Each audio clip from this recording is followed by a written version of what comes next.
Bonsoir, mesdames et messieurs. Dans le cadre de notre webinaire, nous allons aborder le thème de l'approche par compétence. L'approche par compétence est un nouveau paradigme très en vigueur dans plusieurs établissements d'enseignement supérieur, notamment au Cameroun, en Afrique et partout ailleurs dans le monde. L'approche par les compétences, c'est substituer ou à remplacer l'approche par objectif, jugée très peu efficace dans l'insertion socio-professionnelle des apprenants. Aujourd'hui, l'approche par compétences est jugée beaucoup plus efficace. Après 15 ans d'application, le temps est venu dans les différents pays de pouvoir faire le point, en mesurer l'efficacité. Donc, sans plus tarder, donc, notre thématique de ce soir, comme je l'ai dit tantôt, c'est l'approche par les compétences. Le plan de notre exposé, nous parlerons d'abord de l'approche conceptuelle. Ce sera l'occasion de faire une analyse comparative entre l'approche par objectif et l'approche par compétence. Deuxième point, les types de savoirs à mobiliser pour développer une compétence. Troisième point, les outils de l'approche par compétence. Quels sont les outils que l'approche par compétence utilise? Quatrième point, comment formuler un énoncé de compétence? Nous allons commencer par l'approche théorique, la formulation d'un énoncé de compétence, et par la suite, vous allez travailler sur des cas pratiques à travers une matrice de compétences que vous allez vous-même produire. Et à partir de là, vous pourrez énoncer une compétence en déclinant les savoir-faire et les savoir-devenir. Sans plus tarder, nous allons commencer par le premier point, à savoir l'approche conceptuelle. Qu'est-ce qu'une compétence? Une compétence est un savoir-agir complexe reposant sur la mobilisation et la combinaison efficace d'une variété de ressources à l'intérieur d'une famille de situations. Qu'est-ce que nous entendons par savoir agir? Un savoir agir dans le développement des compétences, c'est la capacité de mobiliser et de combiner efficacement des ressources pour faire face à une variété de situations. Nous allons nous répéter, mais il s'agit de quelles ressources à mobiliser? Dans les ressources internes, il s'agit des connaissances, des savoir-faire, des qualités. Les ressources externes concernent les outils, les documents, les bases de données, mais aussi des personnes et des experts qui peuvent être consultés. Savoir agir implique donc d'identifier et d'analyser une situation à laquelle on est confronté, de choisir des ressources pertinentes et accessibles pour la traiter, d'adopter une action en fonction du contexte, mais également en tenant compte des contraintes,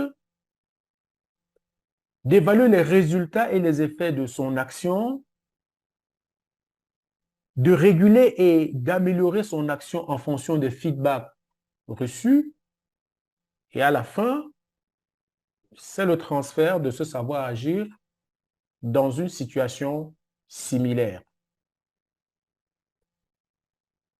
Un autre mot-clé que nous allons définir, c'est la situation. Qu'est-ce que c'est qu'une situation? On parle de famille de situations.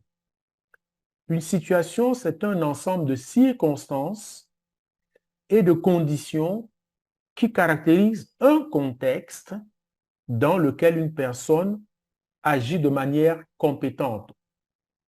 D'autres experts comme Archiota parlera de l'agir compétent. Une famille de situations, c'est un ensemble de situations proches l'une de l'autre qui partagent les mêmes caractéristiques et qui requièrent des compétences similaires. On peut dire qu'une famille de situations permet de définir un domaine de compétences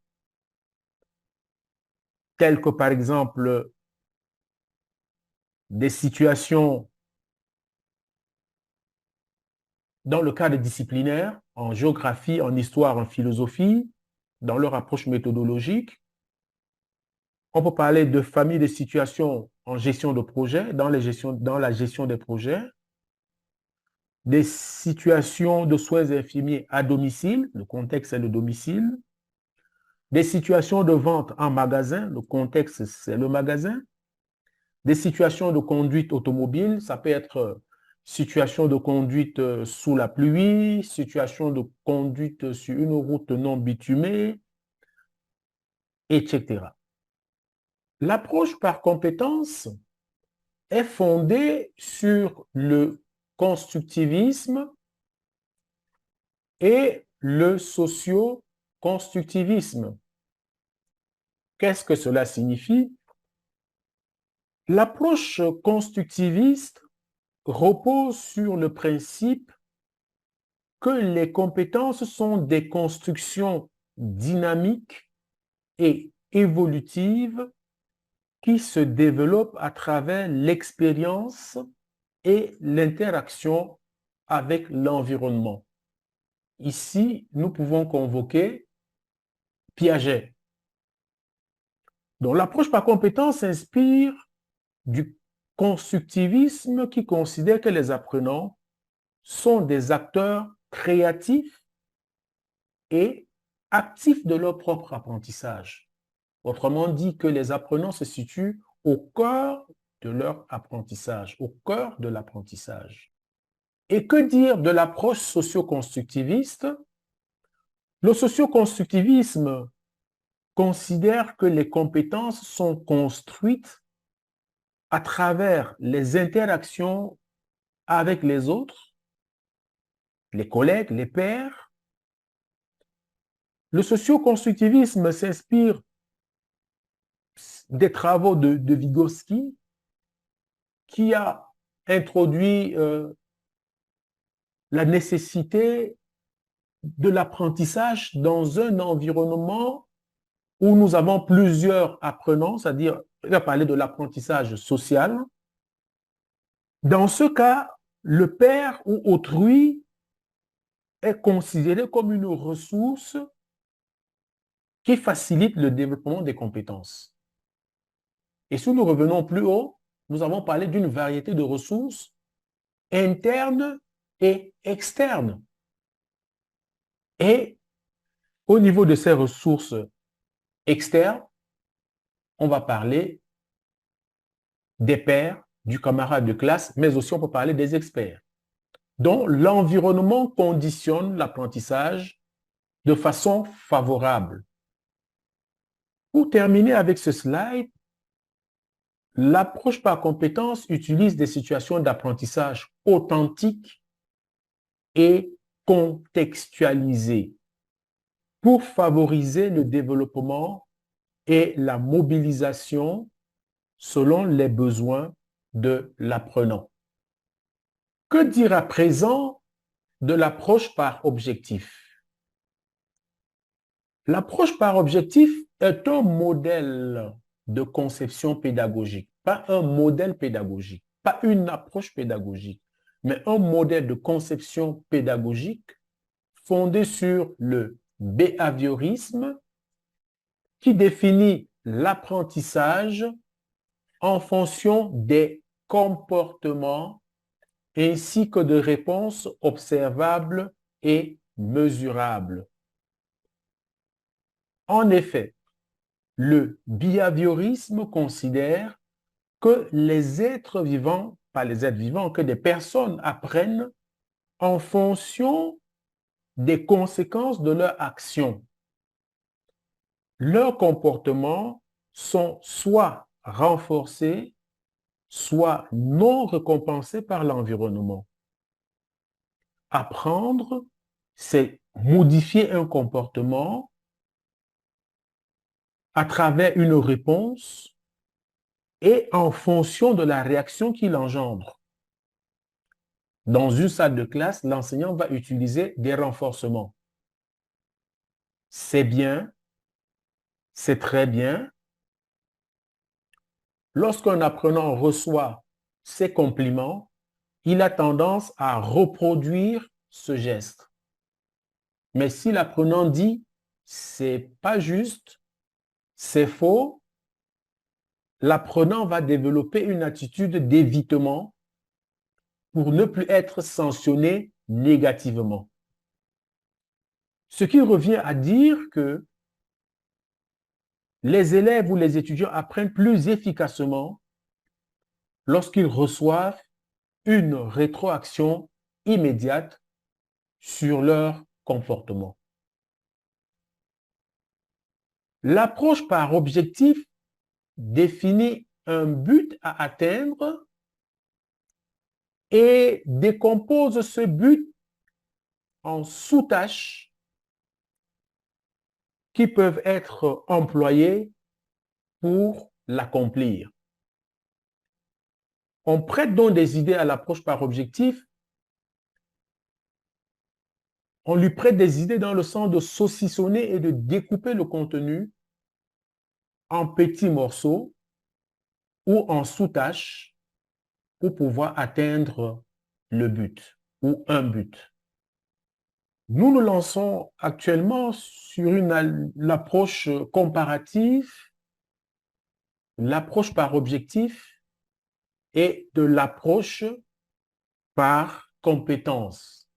L'approche par objectif obéit au paradigme de l'enseignement. Le paradigme d'enseignement est une conception de l'enseignement qui repose sur des principes, par exemple la centration sur l'enseignant qui dirige et contrôle le processus d'apprentissage.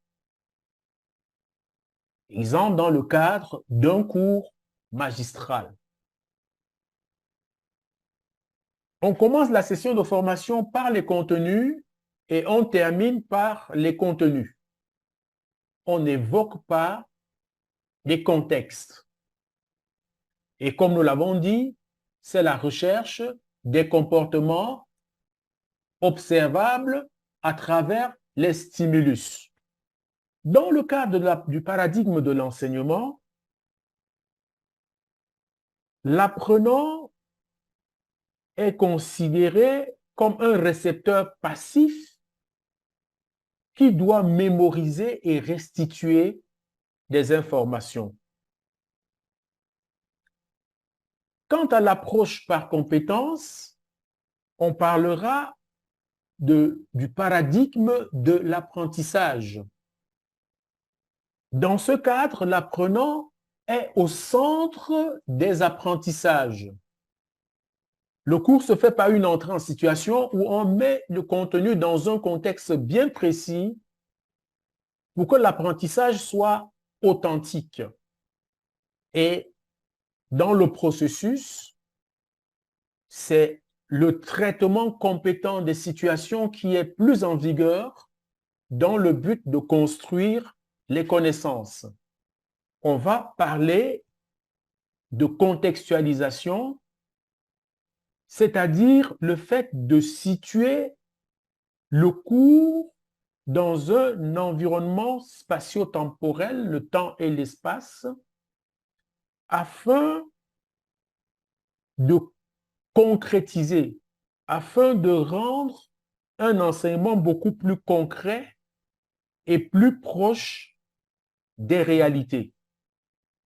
Cette contextualisation vise à rendre l'enseignement plus significatif, plus motivant et adapté aux besoins et aux caractéristiques des apprenants.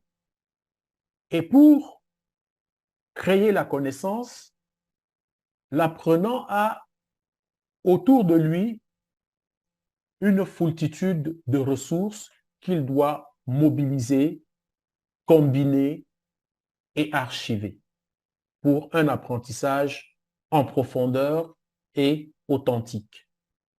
S'il faut analyser le parcours de ces deux approches, l'approche par objectif obéit à une logique de morcellement. Comme nous l'avons dit précédemment, alors que l'approche par les compétences obéit à une logique de parcours de formation qui est liée à des objectifs et à des compétences bien précis. Puisque l'approche par objectif obéit à la logique de morcellement, le cours sera fragmenté et il y aura comme un manque d'intégration entre les différentes activités. Et ce manque d'intégration fera en sorte que les contenus ne vont pas être, comment j'allais dire, intégrés entre eux. Parce que dans une logique de parcours et d'intégration, c'est le cas de l'approche par les compétences, les activités sont en relation les unes avec les autres pour assurer la continuité, pour assurer la complémentarité entre elles. Et ceci va donc favoriser ce qu'on appelle l'intégration des compétences. Donc ici, dans le cadre de l'approche par les compétences, on peut proposer, par exemple, des activités transversales, alors que dans le cas transversal pour plusieurs cours, alors que dans l'approche par objectif, il est difficile de développer une approche transversale.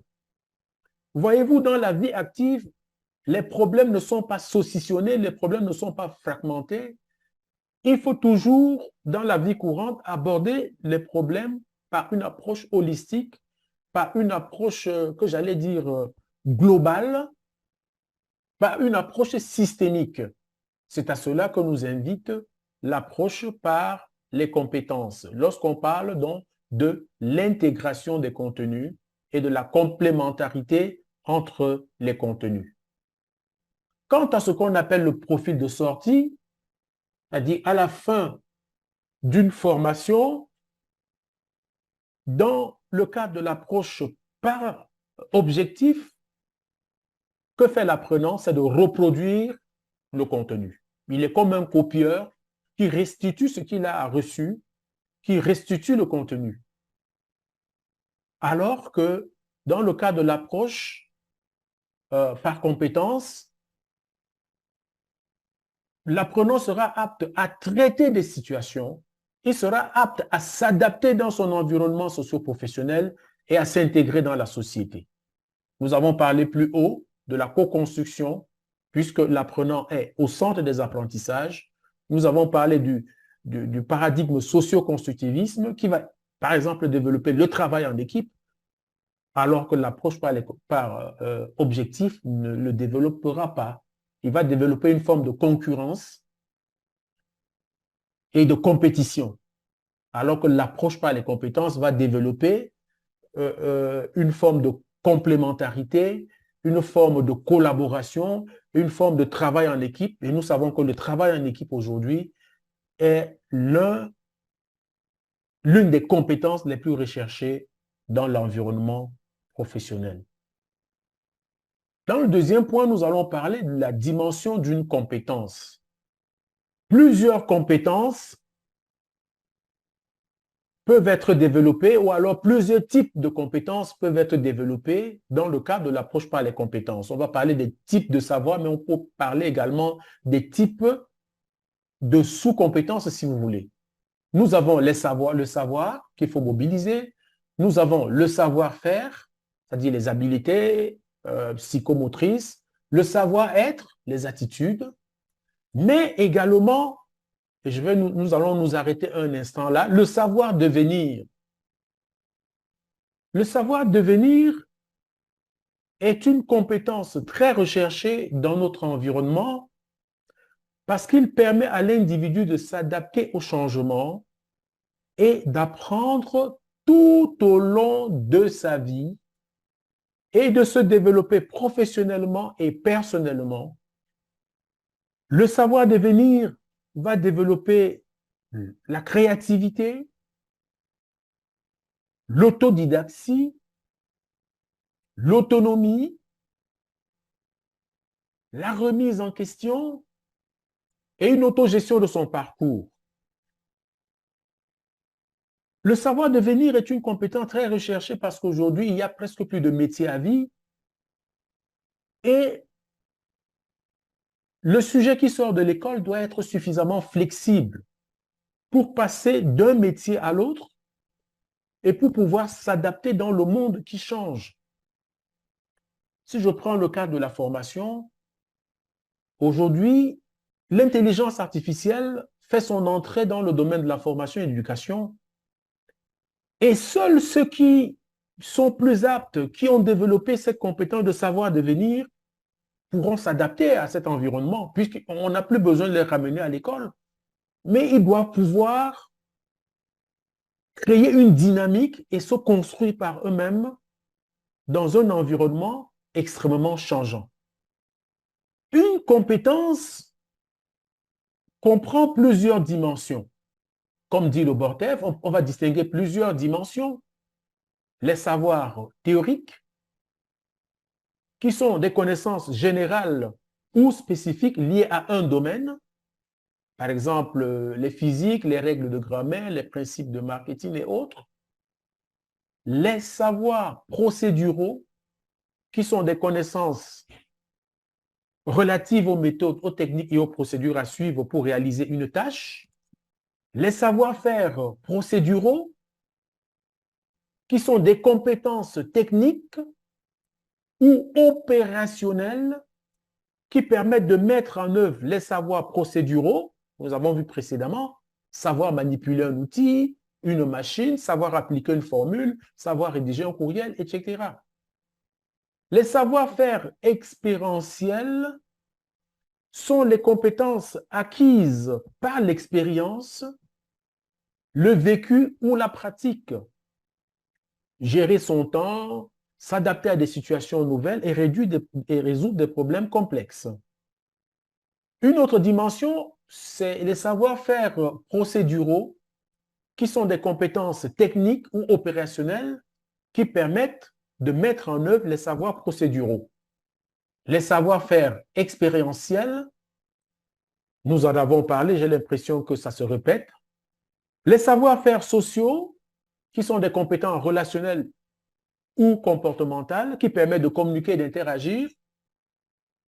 Ces savoir-faire sont difficilement évaluables. Nous avons également les savoir-faire cognitifs. Il s'agit des opérations intellectuelles intériorisées, décrites, comparées et autres. Quels sont les outils de l'approche par les compétences? Nous avons le référentiel de compétences et les grilles d'évaluation critériées.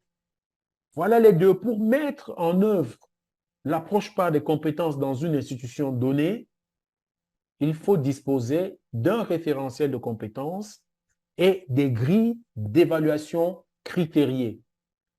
L'évaluation critériée, c'est une évaluation qui se fait en fonction des critères. Les critères, ce sont des descripteurs de performance qui permettent de mesurer le niveau d'atteinte ou bien le niveau de développement des compétences par les apprenants. Et il faut mettre en place ces critères lorsqu'il s'agit d'évaluer une compétence. Nous avons là une grille d'évaluation par compétence du permis B. Nous avons la compétence ici et 4 niveaux d'acquisition des compétences. Ici, la compétence n'est pas acquise. Là, elle est insuffisante. Et à partir d'ici, la compétence est donc acquise. Et là, nous avons ces différents éléments. Pour terminer, comment formuler un énoncé de compétences? Un énoncé de compétences est une formulation concise et claire qui décrit ce qu'une personne est capable de faire dans un domaine professionnel donné ou dans une discipline donnée. Pour énoncer une compétence, il faut respecter 4 éléments. Identifier le type de tâche, préciser les conditions d'exécution de la tâche, indiquer les critères de réussite et relier la compétence à un domaine de capacité. Qu'est-ce que nous entendons par tâche?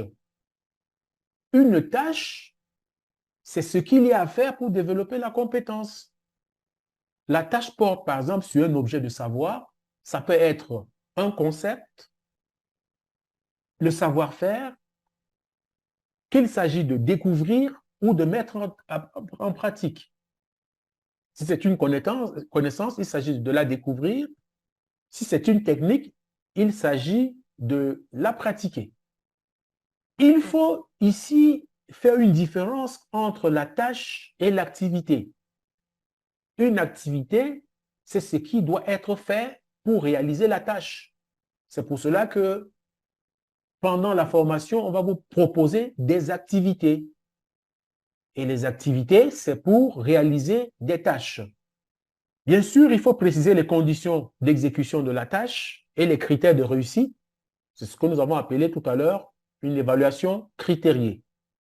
Voilà un exemple de compétence énoncée: concevoir et développer des applications web en utilisant les langages HTML, CSS et JavaScript dans le respect des standards du web et des besoins des utilisateurs. Nous allons analyser les éléments de cette compétence. Nous avons déjà expliqué ce qu'on entend par type de tâche. Par rapport à ce qui est décliné plus haut, le type de tâche, c'est concevoir et développer. Les conditions d'exécution ou bien les ressources à mobiliser, c'est l'utilisation des langages HTML, CSS et JavaScript. Les critères de réussite, le respect du standard web et des besoins des utilisateurs, et les domaines de capacité, c'est-à-dire le domaine dans lequel la compétence doit pouvoir s'exercer. Je vais m'arrêter un instant sur ce qu'on entend par les critères de réussite.